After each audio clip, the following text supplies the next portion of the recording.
గురుగారు, ఆషాఢ బహుళ ఏకాదశిని కామిక ఏకాదశి అని అంటారు కదా, ఏంటి ఈ కామిక ఏకాదశి యొక్క ప్రత్యేకత? కామిక ఏకాదశి అంటే కామితార్థములను తీర్చేది అని అర్థం. కామిత కోరుకునేటటువంటి అర్థములు, సంకల్పములు. మన మనసులో అనేక సంకల్పాలు ఉంటాయి. ఉద్యోగంలో వృద్ధి కావాలి, ధనం కావాలి, ఆరోగ్యం కావాలి, విదేశాలకు వెళ్ళాలి. సమస్త సంకల్పాలను నెరవేర్చేటటువంటి శక్తి ఈ ఆషాఢ మాసంలో కృష్ణపక్షంలో వచ్చే ఏకాదశి నాటికి ప్రత్యేకం. కనుక ఈ కామికా ఏకాదశి నాడు ఉపవాస వ్రతం పాటించాలి అని ప్రమాణం. మొదటగా ఈ కామికా ఏకాదశి వ్రతం గురించిన విశేషాలను ధర్మరాజుకు కృష్ణ పరమాత్ముడు వివరిస్తాడు. మహాభారతం, స్కంద పురాణం, విష్ణు పురాణం, బ్రహ్మాండ పురాణం, బ్రహ్మవైవర్త పురాణం, ఈ పురాణాలు అనేకం, వీటిల్లో కామిక ఏకాదశి ప్రస్తావన ఉంది. పద్మపురాణం, స్కాంద పురాణంలో చాలా విశేషంగా చెప్పబడి ఉంది. ఏం చేస్తే పూర్వం కోల్పోయిన ప్రాభవాన్ని నేను పొందగలుగుతాను, ఈ కామిక ఏకాదశి నాడు ఏ దైవాన్ని పూజించాలి అంటూ ధర్మజుడు కృష్ణుడిని ప్రశ్నించగా కృష్ణ పరమాత్ముడు ఇలా సమాధానం ఇచ్చాడు.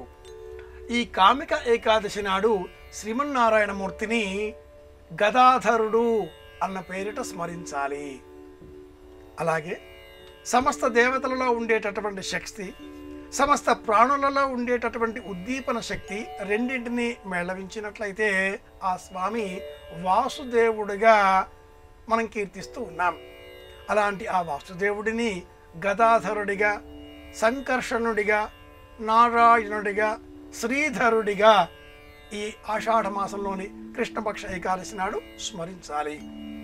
ఈరోజు వెన్న దానమిస్తే కామిక ఏకాదశి వ్రతం పూర్తి చేసిన పుణ్యఫలం మనకు లభిస్తుంది అని ప్రత్యేకంగా ఈ వృత్తాంతం తెలియజేస్తుంది. ఇందులో ధర్మరాజుతో కృష్ణుడు ఈ సందర్భాలన్నీ తెలియజేస్తూ, పూర్వం ఇలాగే నారదుడు బ్రహ్మదేవుడిని ప్రశ్నించగా బ్రహ్మదేవుడు నారదునకు కామిక ఏకాదశి నాడు వెన్నను దానమిస్తే క్షేమం కలుగుతుంది అని తెలియజేసినట్లుగా పురాణ ప్రవచనం. కనుక కామిక ఏకాదశి నాడు వెన్న దానం ఇవ్వాలి, గోవును సేవించాలి. అన్నింటికంటే విశేషంగా మరి ఒక నియమం కూడా ఉంది. కామిక ఏకాదశి నాడు తులసి దళాలతో విష్ణువును పూజించాలి. తులసి కోటను ఈరోజు తులసి కోటను పెంచుకునే ఆసక్తి గల వారికి మొక్కతో సహా బహుమానంగా అందించినట్లయితే కామిక ఏకాదశి వ్రతం సంపూర్ణంగా పాటించిన పుణ్యఫలం మనకు లభిస్తుంది.